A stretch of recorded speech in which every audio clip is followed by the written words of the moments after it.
So today is Savannah, Georgia Day, and it's about a 2-hour drive from the Charleston area, Somerville area, to get there. A lot of history along the way as you go through Beaufort County in South Carolina. In those seacoast areas, you begin to see that there's, you see the history, and I guess in a way that I've never seen before. I mean, I use the word fascinating because it is just that. It's fascinating and crazy at the same time, you know what I'm saying? So I think one of the most interesting aspects of this is when I hear people talk about the hurricanes.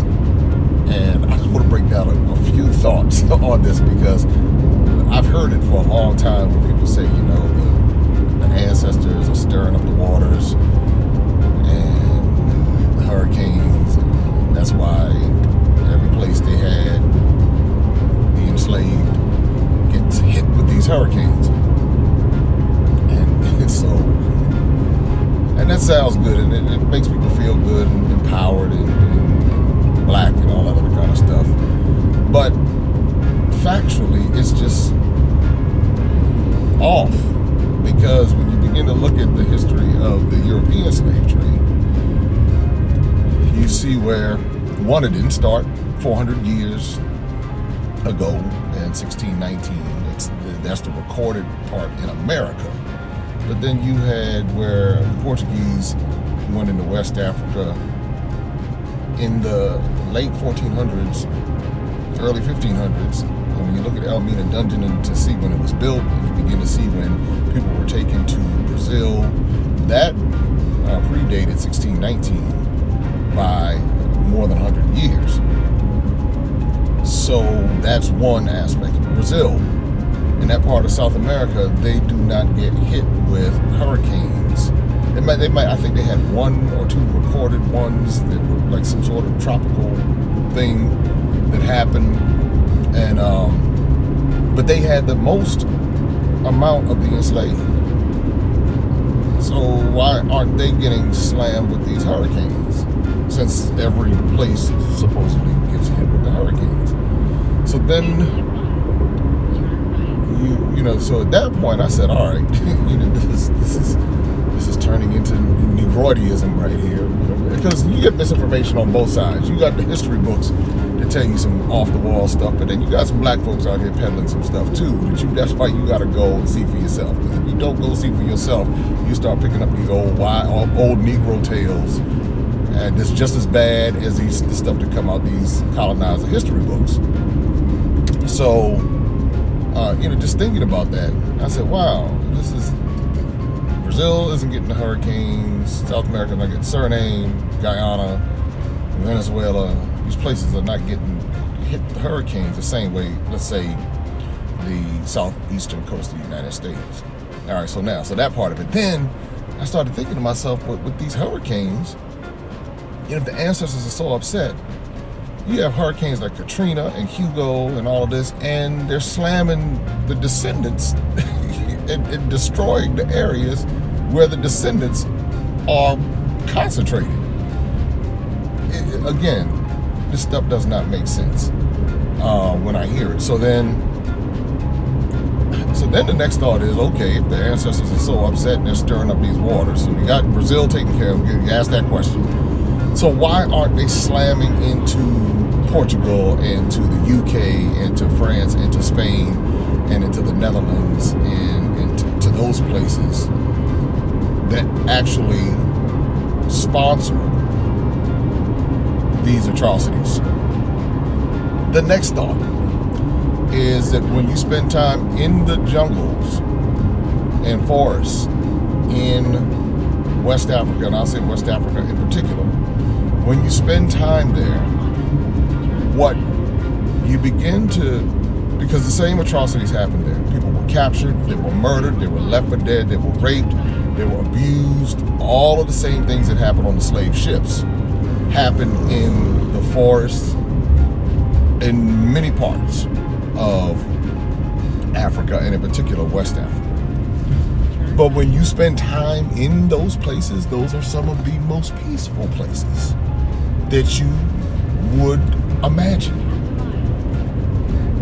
Peaceful, very peaceful, as if people are resting in peace. I'm just kind of putting that in perspective. I'm not saying that that's a fact. I'm just saying that's just something to consider. So, I mean, I'm not trying to bust nobody's bubble or nothing, but come on, y'all, we got to see the danger in when people begin to search is we romanticize or we fantasize or we get caught up into what someone is telling us, and we lose the ability to again critically think and stop and say, wait a minute, I would like for my ancestors to be raging the waters and tearing up some things, but I definitely would not want them to be tearing up the places where their descendants are. And it's going to cause them financial distress. It's going to cause them to be displaced from their homes once again. That's what I'm saying. And then the whole 400 years is there's I guess partial accuracy with that too. But they're ignoring millions of people who preceded that date, who were enslaved and abused and traumatized, and who are still dealing with the effects of that. And that's the danger in American supremacy, which is really an offshoot of British colonized supremacy, which has trickled down to many black folks in America, without them even realizing that that's what's happened, that this thing has hit them in such a way that they don't even know. And I get it, because I know, and I'm not saying this in the sense of saying, man, I figured this out, y'all. What I'm saying is that this is why we have to do better on our own and begin to go look for this stuff for ourselves and not just take somebody's word for it. That's why when tour guides give me information, I go back and I check them. I say, hey, but what about this? I remember I was in Cape Coast, and conversation came up, and a gentleman said that people came back from the United States, and this is the plaque that they put here, and these are the names of the people, and this to commemorate 400 years. And I said, but wait a minute. I said, 400 years? I said, but the slave trade was going on long, the European slave trade was going on long before 400 years. And he paused and he said, you're right. I said, I'm just trying to put it in perspective, because, if you're going to tell me the story, that's fine, but, let's not make it as if, this 400 years is some sort of, what's the word, benchmark. It's a benchmark for maybe people in America, but there were so many more people who are being ignored in this conversation. And when that happens, the greater black lives clearly don't matter. The larger population is ignored, the global population. And so my heart is not only for those who are in America, but also for those, because everyone was displaced. That's bottom line. And so if we get it together, and this is the one thing I know when people talk about, we got to get it together, then we can help everybody else. I have yet to see that happen in my lifetime, where Negroes and got everything together and then went back and got everybody else, and everybody, I have yet to see it. It's propaganda talk. It makes people feel good. Makes people feel good, rather.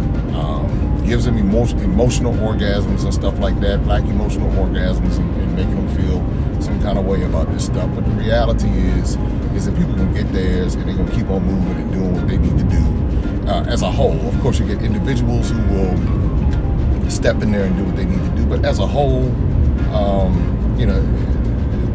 what I've seen in my life is that people get theirs and go about their business, and that's exactly how it pans out. So again, that's part of that romanticizing thing. And again, this is not to knock those who are doing the work and doing what they need to do and empowering, but we just have to be careful that we don't get caught up in getting peddled black, meaning that people will use black as a marketing tool to tap into emotions. And I'm always conscious of when someone says black this, black that. I'm saying, all right, that sounds good. My black card feels good. I feel like I might want to swipe it or whatever. But what are you really going to do with that? that's when I have to stop and say to myself, what are you really going to do? Because talking that black talk is, again, it sounds good, it feels good, all of that stuff. But anybody knows that if somebody says black this, that the black mind is typically going to be like, okay, that must mean it's for me. I remember one young lady who was a part of my virtual summer camp, and she was somebody was doing something pertaining to black people, and I told her, I said, hold tight. I said be mindful before you get caught up into that too much. I said, because all black ain't black. And just because somebody labels it black doesn't mean that it's going to benefit black people. So have some discernment and really slow down a little bit, and don't get caught in the emotion of the moment believing something's black when it's really not. And she was like, oh, I thought because it said black it meant it was for black people. I said, not always. I said, so just do a little bit more research, and by doing that, you'll save yourself a lot of heartache. No, maybe not heartache, but maybe it is heartache. I don't know. And don't get caught up into that thing, and just really, because the bottom line is the only way things change is if we really hold people accountable across the board. Everybody's looking at white people and saying white people are the enemies and the white people are doing this, that, and the other. And what a capitalist, regardless of ethnicity, understands is that if your focus is on skin color and culture and ethnicity and all of that, they can slip you a Mickey. And so black folks will know, okay, well, they mad at the white man, so I can come in here and make a few dollars because they caught up in their emotions and they not really thinking. So let me hop on in here. Hey, man, let me do what I got to do. So that's why I tell people all the time, I say, just do your own homework, research, analyze it, go back and forth, ask questions. And if you do that, you won't get pimped out. You already got pimped out by the colonizer. Now you don't want to get pimped out by black colonizers. Because they will do it. I'm telling you, they will do it, y'all. They will do it. And they'll do it all everywhere. They'll do it in Africa. They'll do it in America. They'll do it in Brazil. If they see a sucker, and this is what a capitalist will do. A capitalist, a pure capitalist, doesn't care about ethnicity. They don't care. All they care, the only color they care about is green or some sort of currency where they can make some money. And they will use religion. Pure capitalists will use religion. They'll use education.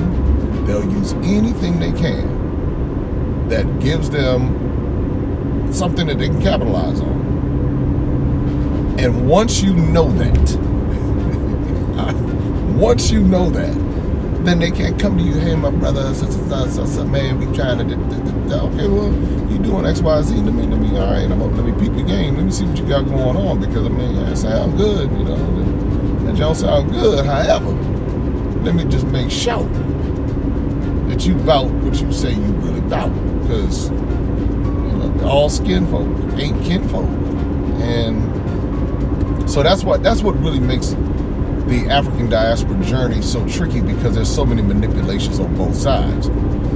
You'll have this shady education system, and that's what I tell people all the time. I tell my sons and tell my daughter, I said this education system was created by the colonizer, and they're gauging your intelligence based upon their standard, which is like something they made up, which was designed to make sure that you kind of felt you were at a disadvantage. That's how it was before. Now you can excel. Now you can do what you need to do.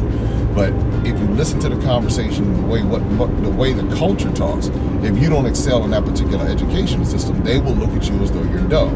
But half of these people who are looking at you like that are broke as all get out, struggling, got all kind of other issues going on. But they're looking at you like you're dumb because you're getting C's in math or whatever. So don't let that system influence how you view yourself, because it's really not a gauge of intelligence. It's just a gauge of retention of knowledge in a particular curriculum. That's all it is. So I tell them, just to be mindful of that. I tell them to be mindful of there's so many religious systems out here that have been created in order to basically suppress a person's potential. And when I say that, not all of them, because there's some that are very beneficial and fruitful, but there's so many out here that are just designed to make sure people, follow whatever it says, and a lot of people are just stuck in that place. So that's a whole different conversation I can get into. I'm gonna break that down in another time. But the reason why I enjoy doing this is because somebody will get it. Somebody will get it. The way I deliver it, because I can't. When I'm sitting around, I said I cannot.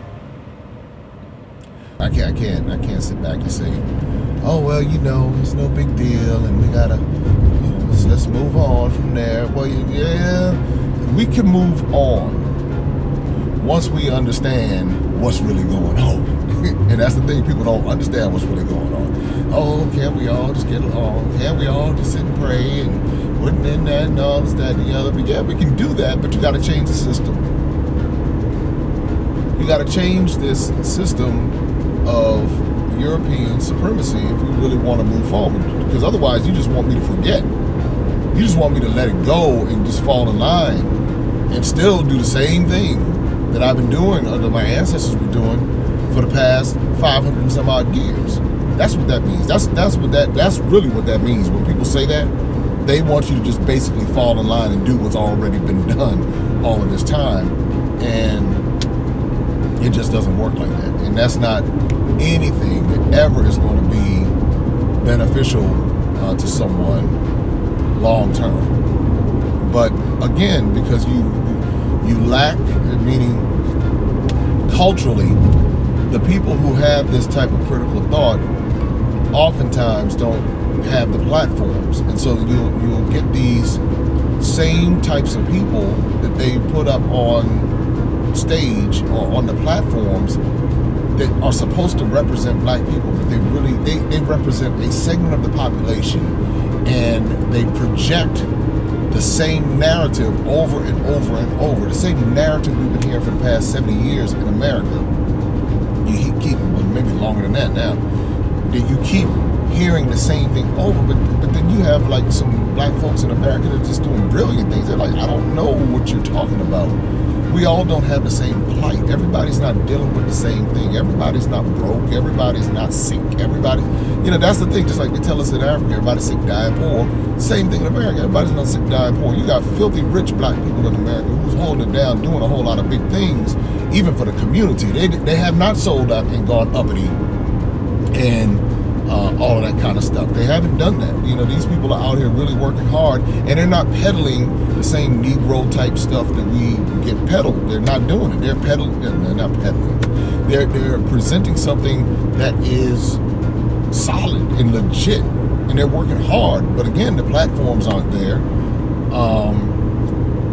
because when you're in a system that has the resources to promote even civil rights, even it could be that's the part that makes it so interesting. Even civil rights, you see the same faces every time. Have you ever asked yourself, why do I keep seeing the same jackleg faces every time? Ambulance chasing, all that. Why do I keep seeing these same faces? Aren't there other people out there talking about this stuff? Aren't there? Or is it just one person or two or three people who have been approved by the systems? You understand? They've been approved. So just think to yourself, why do I see the same faces every time? And in particular, I'm not calling names today. But y'all, if you think about somebody get shot, who the same faces you see every time? Why are those faces the same ones? And who has given them the authority to be in those positions? Every single time. That should tell you something is wrong. If every single time it's the same faces, that means to tell me that we only have one or two voices who can represent 43 million people. Come on, y'all. We got to do better than that. So as I go on this exploration, I mean, every time I come, I mean, it's like now I'm driving to Savannah,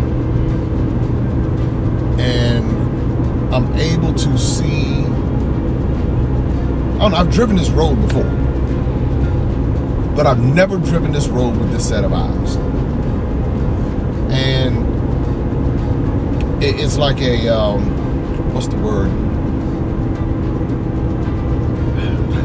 It's mixed emotions, because I'm glad to go see history and culture on this side after being in Africa. But then part of me is like, wow, now I understand why so many people in my family and culture have been dumbed down so much, because I can see it. I remember conversations as a child now. And, you know, and I have to fight. I'm so thankful for the fact that I didn't live my life and die without seeing this. But then I think about what I've done with the years had I known this like 20, 30 years ago. Maybe let's say 20 years ago. Had I understood it 20 years ago, 30 years ago, I was just too young. I wouldn't, my mind was just, it was on some other stuff then. But 20 years ago, what would I have done with this? But I say all the time, you know, God's time, and He knew.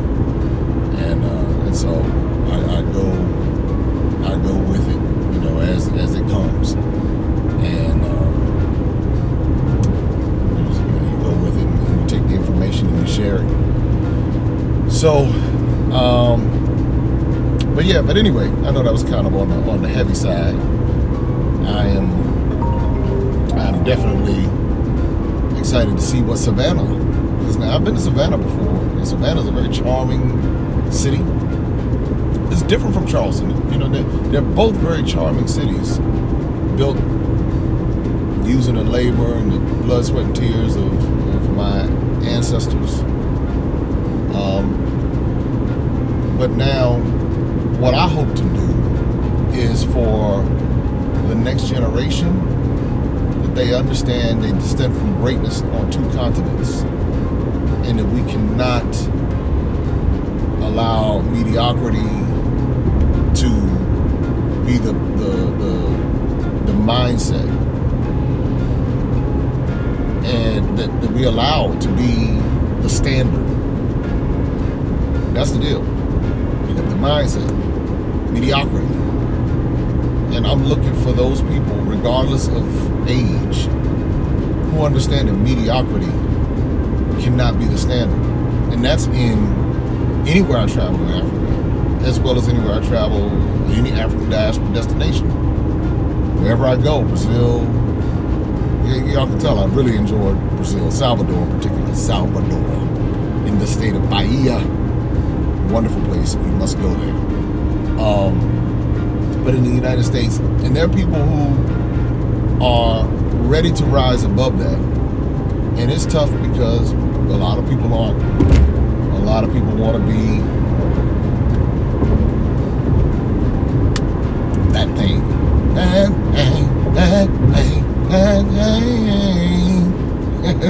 I would destroy us all. But I'll say this, I don't give myself a label. So you're not going to hear me say I'm this or that or the other. I'm not itching to change my colonized name. I'm not even, I don't give it much credit, you know, so I'm not, it is what it is. My mother named me, and that's what it is. But I embrace my cultural names that I'm able to pick up when I go to different areas, and I can show that the connection's there. So I embrace those names also.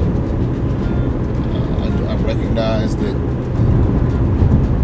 this is probably a little bit deeper than that. So continue to follow the journey. I'm not going to water anything down. I'm going to lay it out how it needs to be laid out. And again, for those who want, you know, there's a group of people who want the truth. There's another group of people who run from the truth. And that's what I discovered when I was in different parts of Africa. You know, you say, well, hey, let me show you, man, what's going on? You know the people stealing from you. Oh, what does it matter? And I'm like, Yeah, but if I was stealing from you, you would have a fit. You would be, ready to put a tire on me and beat me in the middle of the street. But you'll let the colonizer come right up in your back door, your backyard, and steal from you, and you will defend them. I saw that in different parts of Africa. That was a little shocking, but they do it in America too. And I like to make sure that that's very clear. Anything I see in Africa, they do it in America. They do. So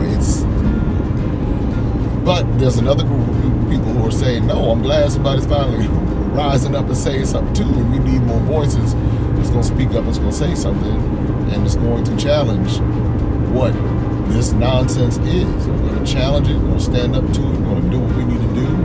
And you might not be able to alter a system completely, but you can alter your personal responses. And if you get enough people altering their personal responses, it will inevitably alter the system.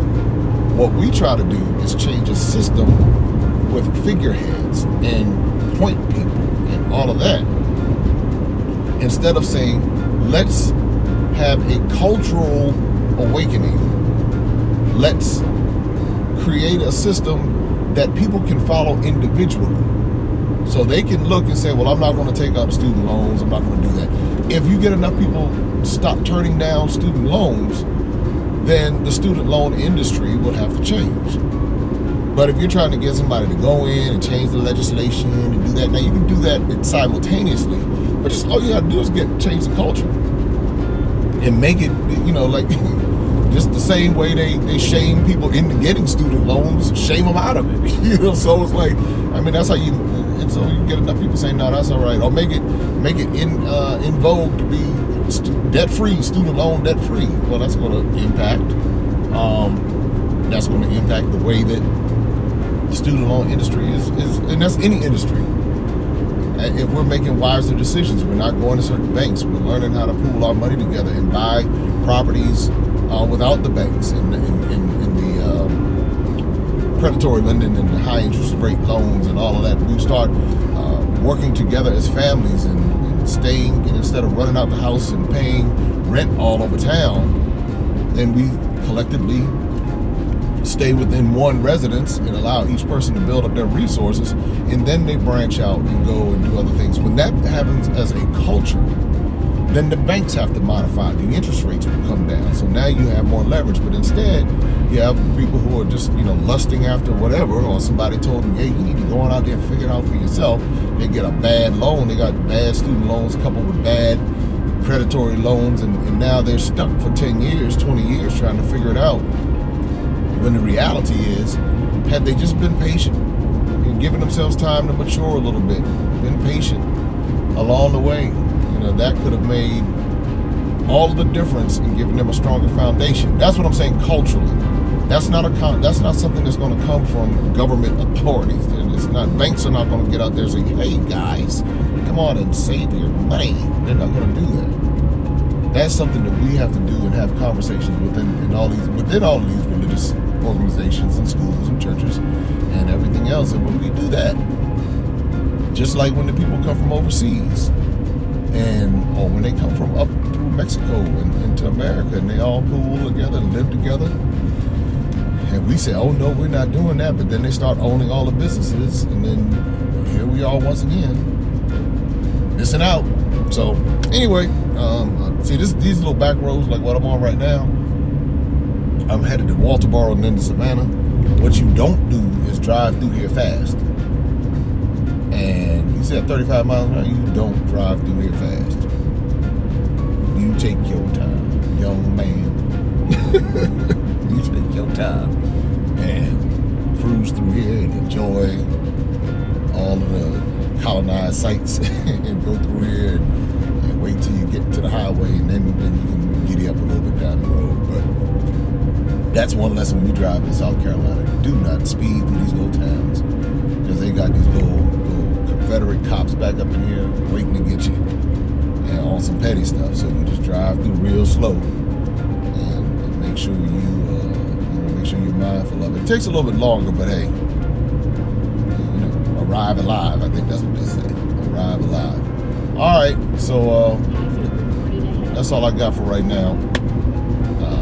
I got more coming your way from Savannah, Georgia.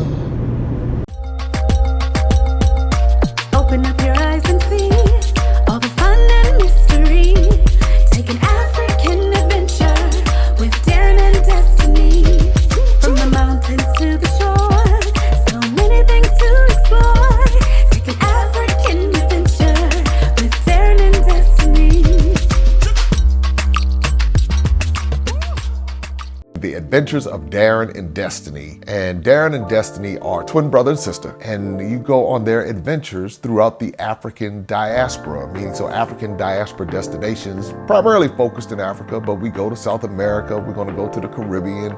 Their first book is going to take you to Ghana, and then we're going to go on a safari, and from there we're going to go to Ethiopia, and then we go to Salvador, Brazil.